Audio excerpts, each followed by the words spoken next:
it sucks.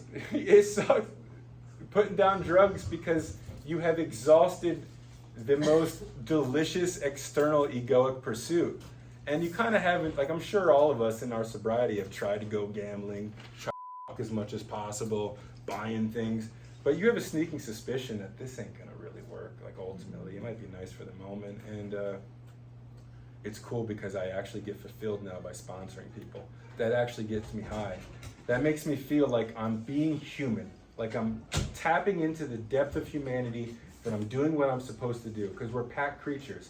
When I'm there, putting my cards out on the table with another guy, there's this intimate interaction that happens because there's no judgment. I know that you've suffered in the same exact way, and that healing benefit of being with someone who has suffered similarly to you cannot be understated. That is beautiful. And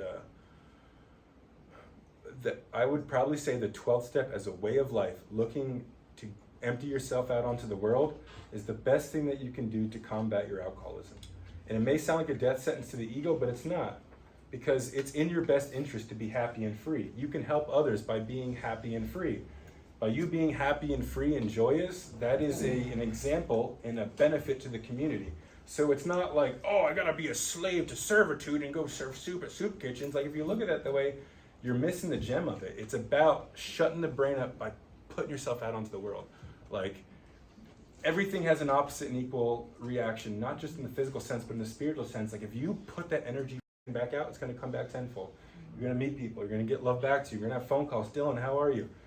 If I didn't take that action, I'd be alone in my room wondering why no one gives a shit about me. It's like, sometimes to feel love, you got to give love. And sometimes it's grim. Sometimes it may feel like there's none to be had. You'll get lost in the sauce. I always do.